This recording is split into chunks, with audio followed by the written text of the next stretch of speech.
अभी नहीं, चिल्लाने का है। अध्यक्ष जी, आपने सवाल पूछने का मौका दिया। मैं सिर्फ ये बोलना चाहती हूँ कि जब सरकार गूंगी हो जाती है तो विपक्ष को और जनता को चिल्लाना पड़ता है कि भगवान विष्णु श्री हरि विष्णु का 10वां अवतार संबल में ही होगा, उसी संबल में होगा। पूछो। नहीं, चलिए आगे। शिवंकर पटेल। दूध का दूध और पानी का पानी सबके सामने आएगा। जुमे की नमाज के पहले और जुमे की नमाज के दौरान जिस प्रकार की तकरीरें दी गईं, उन तकरीरों के बाद माहौल खराब हुआ और फिर उसके बाद जिस प्रकार की स्थितियां की गई थी। Hello friends, welcome to my channel. पूरी जानकारी के लिए वीडियो पूरा जरूर देखें, स्किप करके ना देखें। आपके पूर्वज भी हो सकता है और पश्चिम उत्तर प्रदेश के हमारे सभी लोग अपने सामान्य संबोधन में राम राम ही कहते हैं, तो जय श्री राम कहां से सांप्रदायिक संबोधन हो गया?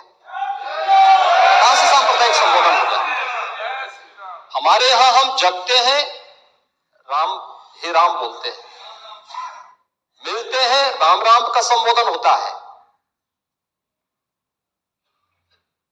और अंतिम यात्रा में विदा करते हैं तब भी राम नाम सत्य है ही बोलते हैं।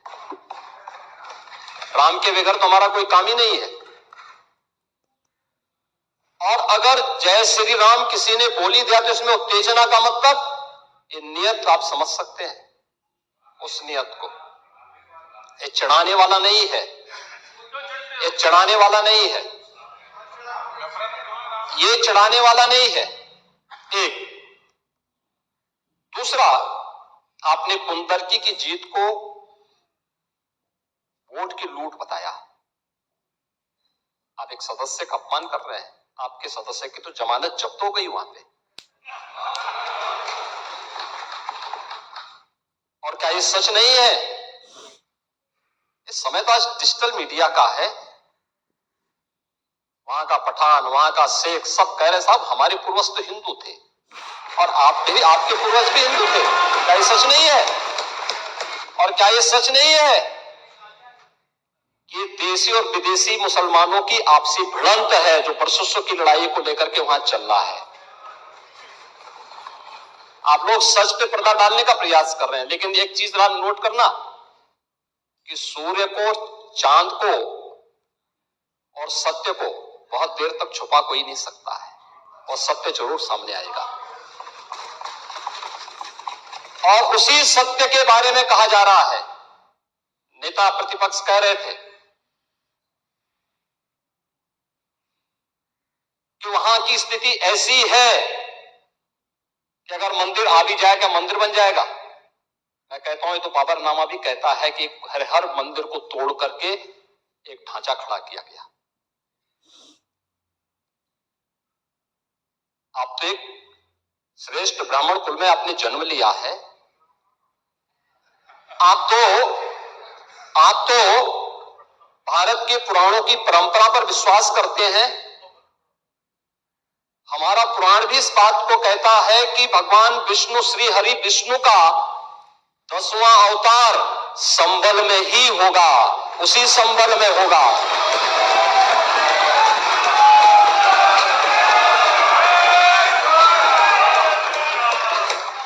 और ये तो केवल सर्वे की बात थी।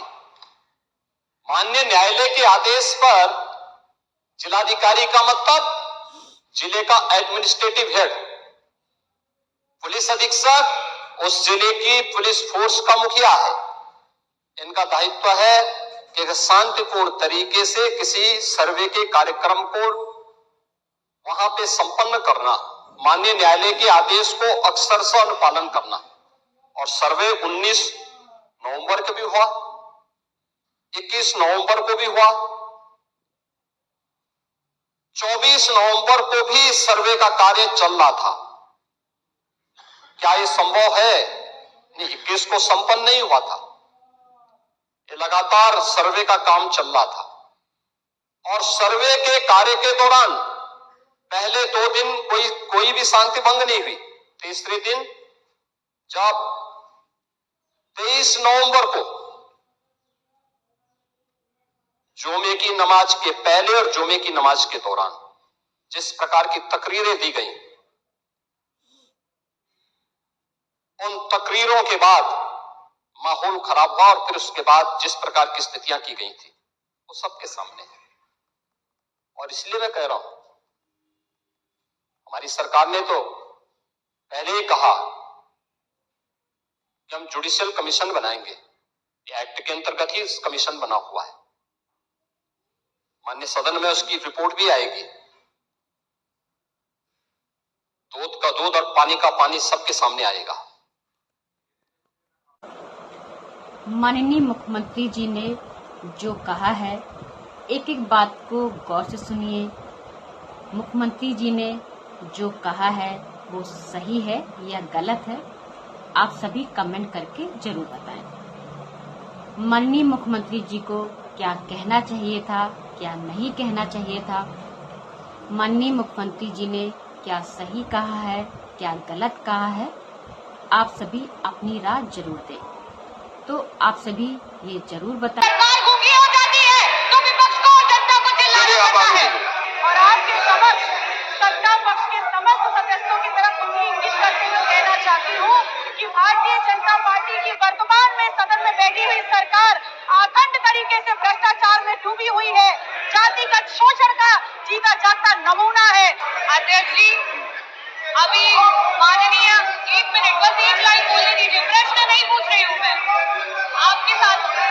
मैं सिर्फ ये बोलना चाहती हूँ, अभी मंत्री जी ने कहा अभी नहीं, विपक्ष का प्रश्न चिल्लाने का है। अध्यक्ष जी, आपने सवाल पूछने का मौका दिया। मैं सिर्फ ये बोलना चाहती हूँ कि जब पूछिए। सरकार गूंगी हो जाती है तो विपक्ष को और जनता को चलिए चिल्लाना आप पड़ता आगे है। चलिए। प्रश्न संख्या 3, प्रश्न संख्या 3, श्री सचिन यादव। सचिन यादव नहीं पूछेंगे, ये संतुष्ट है उत्तर से, मुझे लगता है कि इसको। प्रश्न संख्या 4, स्वामी ओमवेश। स्वामी ओमवेश, स्वामी ओमवेश, आप कोई अनुपूरक प्रश्न पूछना चाहते हैं?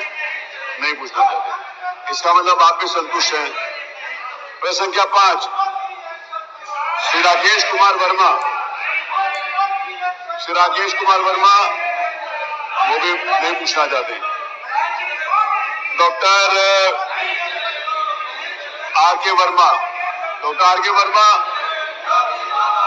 आप कितने महत्वपूर्ण विषयों के ऊपर भी चर्चा नहीं करना चाहते हैं। इसका मतलब यह है कि आप विधानसभा के अंतर्गत जो परिचर्चा की बात करते हैं वो सिर्फ ऐसे नहीं, नॉट अलाउड। मोहम्मद फहीम इरफान, प्रश्न संख्या 6, नहीं पूछ रहे, इसका मतलब संतुष्ट है। प्रश्न संख्या 7, श्रीमती आराधना मिश्रा मोना। आराधना मिश्रा मोना, प्रश्न संख्या 7, आप पूछिए। नहीं, वो ये अगर आप उनको अगर कह सकते हैं, कन्विंस कर सकते हैं तो आप करिए। मैं पूरा एजेंडा लेकर अभी आज हाउस को समाप्त कर दूंगा समय से। मैं हाउस स्थगित नहीं करूंगा। मैं आपको ये मैं आपको अवसर दे रहा हूं कि आप बोलिए। बाद में आप यहाँ बैठेंगे और आप कहेंगे आपको अवसर नहीं मिला, तो अवसर नहीं है। पूरा प्रदेश देख रहा है कि आपको अवसर है। मैंने आप कई बार निवेदन किया है कि मैंने कई बार, एक बार नहीं है 10 बार निवेदन किया है कि आप चलिए अपनी सीटों पर।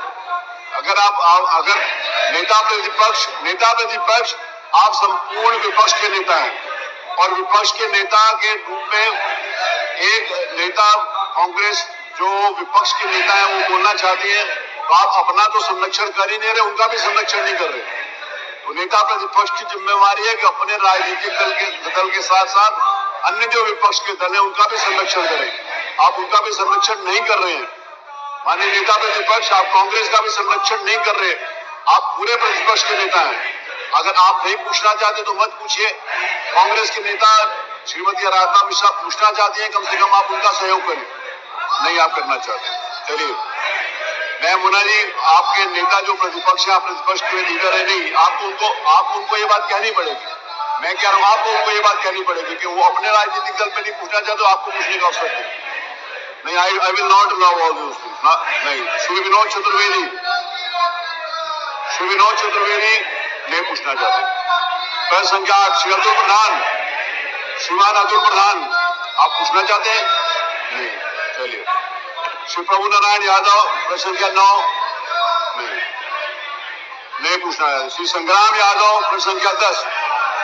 श्री संग्राम यादव, आपका प्रश्न है, पूछो। नहीं, चलिए आगे। श्री पंकज पटेल नहीं पूछना चाहते, संतुष्ट है, इसका हमारा उत्तर। श्री अखिलेश आप भी नहीं पूछना चाहते, आप भी संतुष्ट हैं। प्रश्न संख्या 13 श्री सर्वेश सिंह, प्रश्न संख्या 13 आप भी नहीं पूछना चाहते।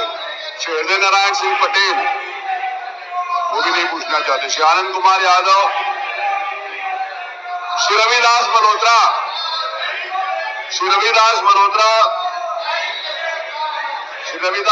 बहुत पुराने और वरिष्ठ सदस्य हैं, 1989 से विधानसभा में आ रहे हैं।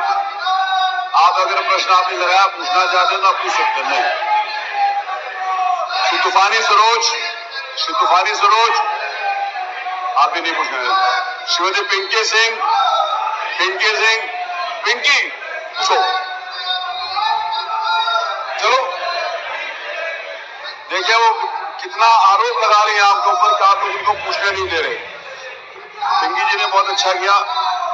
श्री पल्लवी पटेल पूछिए। डॉक्टर पल्लवी पटेल, इनका माइक ऑन करें। डॉक्टर पल्लवी पटेल का, डॉक्टर पल्लवी पटेल का माइक ऑन करें, बोलिए। इनका माइक ऑन नहीं है, पल्लवी पटेल का माइक ऑन। बहुत ही गंभीर विषय को मैं उठाना चाहती हूँ और आपके समक्ष सत्ता पक्ष के समस्त सदस्यों की तरफ उंगली इंगित करते हुए कहना चाहती हूँ कि भारतीय जनता पार्टी की वर्तमान में सदन में बैठी हुई सरकार आखंड तरीके से भ्रष्टाचार में डूबी हुई है, जातिगत शोषण का जीता जागता नमूना है और विशेष रूप से पिछड़ों विरोधी सरकार है और ये सामंतवादी सरकार है। और ऐसा मैं इसलिए कह रही हूँ क्योंकि जब और जहाँ भी पिछड़ों के राजकीय अफसरों के आपने नहीं बताया, तमाम लोग मैं आपको एक अवसर, डॉक्टर पल्लवी जी घोटाले को व्यवस्थित करें। माननीय नेता प्रतिपक्ष, 1 मिनट 1 सेकंड। माननीय नेता प्रतिपक्ष 1 सेकंड, फिर आप बोले ना, 1 सेकंड बोलो, 1 सेकंड बोलो, फिर बोले ना। मुख्य सचेतक श्रीमान कमाल अख्तर, आप नहीं चाहते, आप मेरी बात सुनना नहीं चाहते क्या? ये नहीं चलेगा। नहीं, I will not allow this. आप संबल जैसे और जिन विषयों के ऊपर आपने चर्चा करी थी, आप उसके ऊपर बोलना नहीं चाहते, आप सिर्फ ये करना चाहते हैं। मुझे एक बात को कहने के लिए उनके साथ कहना पड़ता है। आप उन विषयों के ऊपर बोलना नहीं चाहते तो आपको लगता है कि आप एक्सपोज हो जाएंगे। मुझे इस भाषा का प्रयोग करना पड़ता, गलत बात है आप जी। माननीय नेता प्रतिपक्ष, आपने नियम नहीं बताया। माननीय अध्यक्ष जी, ऑप्शन दे रहा हूँ मैं, 1 मिनट, मैं आपको एक ऑप्शन दे रहा हूँ। नियम 56 के अंतर्गत मैं उसको सुन लूंगा। अगर नियम 56 के अंतर्गत आप सुनवाने के लिए, अगर मैं आपको ऑप्शन दे रहा हूँ, नियम 56 में आपको सुनने के लिए तैयार हूँ। अगर आप नियम 56 में बोलने के लिए तैयार नहीं है तो इसका मतलब आप किसी भी नियम में बोलना नहीं चाहते, आपकी रुचि नहीं है बोलने में। मैं आपको अवसर दे रहा हूँ कि नियम 56 में आपको सुनूंगा। चलिए आप बैठिए, मैं आपको सुनूंगा।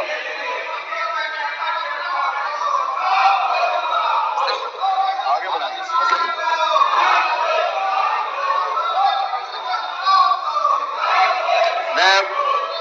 मैं हाउस को व्यवस्थित रूप से चलाने देना का मेरी इच्छा थी।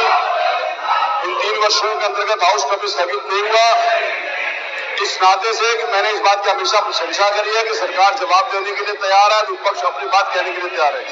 लेकिन आज मुझे बड़े दुख के साथ कहना पड़ रहा है कि 3 वर्षों के अंतर्गत जो हाउस स्थगित नहीं हुआ, अब आपके पास विषय नहीं है और आप अनावश्यक विषय को उथूल देना चाहते हैं, हाउस के अंदर क्रॉस करना चाहते हैं। मैं क्रॉस की अनुमति कभी भी नहीं देता, लेकिन मैं आपको अवसर दे रहा हूं, लास्ट अवसर है कि आप अपनी सीट पे चलें। अगर मुझे हाउस स्थगित करना पड़ा तो फिर मैं हमेशा सख्ती करूंगा, आप इस बात को समझ लीजिए। तो मैं सिर्फ नियम के हाउस चलाऊंगा और नियम के विपरीत मैं कोई भी चीज नहीं लूंगा, मैं कोई भी विषय विपरीत नियम के नहीं लूंगा। मैं इस बात का घोषणा करता हूं आप सब लोगों के सामने, अगर आप मेरा सहयोग नहीं करेंगे। आप उसके लिए तैयार नहीं है, आप चाहते हैं कि अगर हाउस सिर्फ उन्हीं पुराने नियमों के अनुसार चले तो मुझे उसमें चलाने में कोई आपत्ति नहीं है, लेकिन उसकी जिम्मेवारी आपके ऊपर होगी। You will be held responsible for it. चलिए मैं हाउस को 12:20 तक स्थगित करता हूं।